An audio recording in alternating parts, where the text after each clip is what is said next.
Your future self is begging you. My name is OT. I'm a psychology student right now, and my only goal right now is to literally help other people understand their own mind and their own behavior. If you like the sound of that, hit that subscribe button to see more videos similar to this. And I want to tell you guys my personal story. Let's go back to 2024.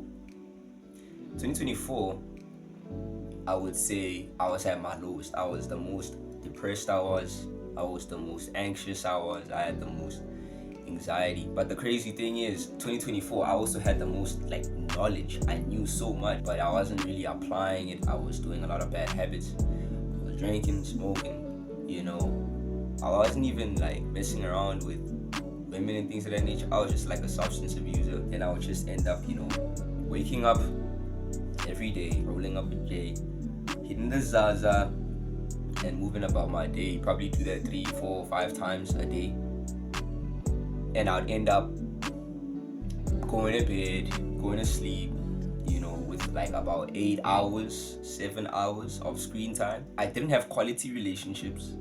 I didn't have quality friendships. Matter of fact, who I called my friends at that time were people that I would just destroy myself alongside. People who would also destroy themselves. And so we can make each other feel a little bit better about ourselves. Let's destroy ourselves together just to feel a little bit of community. During this time, I wasn't discovering anything new about myself. I wasn't learning any skills, picking up on any skills. I wasn't trying to learn how to add value to the world. During this time, I was very selfish, self-centered in my thinking, very emotions based. I was led by feelings and led by my lusts and desires. I had to come to this realization. Life isn't always about what you feel or serving your feelings. Because of my poor mental health back then, I did these things to make my present, like my right now, more enjoyable, more pleasant. Could you imagine how I would wake up feeling the next day? Probably I can tell you right now, I would wake up feeling a little bit more crappy because my sleep wasn't amazing, because I had all these things that I was doing that were kind of harming or hindering my sleep quality. I would feel a bit like crap, but on top of that, I was a little bit more broke, right? Because these habits take money to feed. And at that time, the present me of that time would look back at the yesterday's me like, what are you doing? But because I had poor mental health and I was trapped in that cycle, I would kind of just block out that voice and just continue to just live life. And today you might be that person today, and you needed a little bit of encouragement, you needed a little bit of a wake-up call, or maybe you're actually on your purpose right now and you're locked in and you're gaining momentum, you're focused, and you're using this video to kind of help you to motivate yourself to keep going. I want to tell you, keep going, yeah. But like to those who need the wake up call, bro, you might be looking at this like, bro, come on, your future self begging you, bro, your future self doesn't even exist.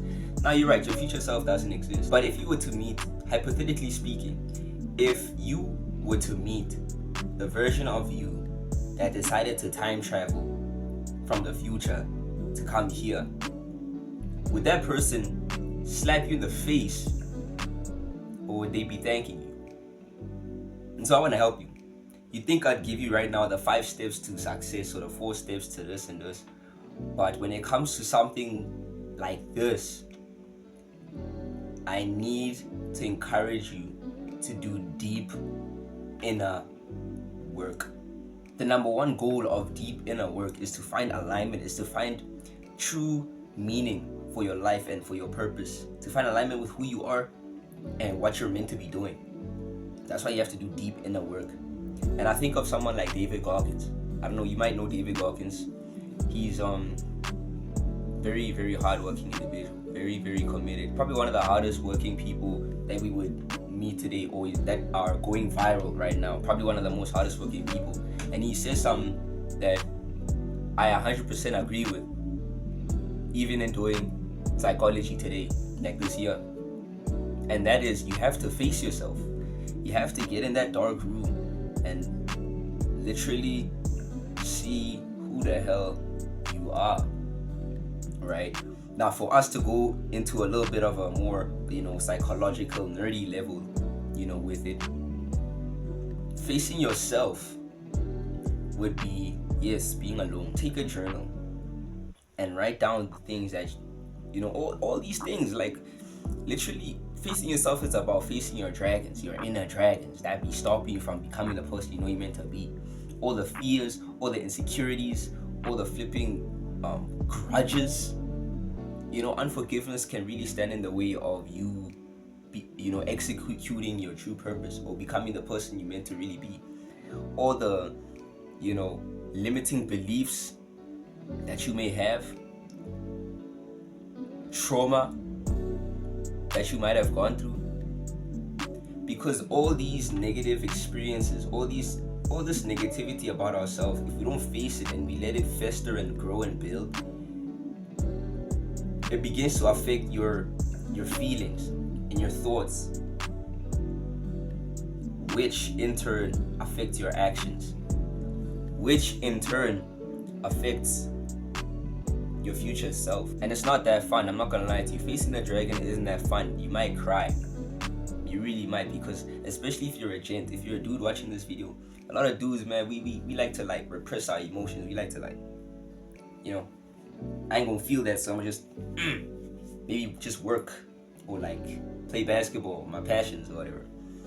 And as nice as it is in the moment, those feelings, because they're not dealt with, those thoughts, because they're not dealt with, they linger in your subconscious mind. In your subconscious mind, there's a belief within psychology that your subconscious mind is responsible for like 95% of your behavior. Now that's just one perspective of looking at psychology, but just the fact that there's a possibility that most of what you do doesn't even come from what you're consciously aware of. It comes from what you're actually not consciously aware of. All the thoughts all the feelings, all the thoughts that you have that you don't even realize you have, they might have developed since childhood, and that's why you have to face them. When you open the journal and you start to write down, you start to almost become aware of all these things that you used to think to yourself when you weren't really sure what you were thinking or what you were feeling. Here's an example. You ever catch yourself in a time when like you feel some type of way, whether it's happy, sad, but the thing is, you don't know why you feel that way. You're just feeling it. So that goes back to the subconscious mind and the parts of yourself that you're not really aware of at that time that are still influencing how you behave. And so we carry all this baggage of emotional turmoil, trauma. We carry all of this, unpleasantness within our lives everywhere we go because we don't deal with it. And it really affects us. It stops us from reaching our full potential. And so that's why I'm telling you and like helping you, guiding you to do the deep inner work. Because I'm telling you, the moment you face those dragons, the moment you face yourself, as ugly as you might be at that time, at least at that point, you'll know exactly who you are and where you're at. You can start to work on dealing with all this negativity. And when you deal with all this negativity and find healing, you kind of cleanse yourself, rid yourself of all excess baggage. You can breathe again. When you can breathe again, you'll be able to function optimally. And when you can function optimally, guess what? By that time, I'll ask you, what do you really want with your life? What do you actually want to do with your life? You'll be sure of yourself. You'll have alignment. I want to do this because of the person that I am today, because I love to do this, because I went through that and I learned from that and I'm passionate about this. You're going to come out a monster.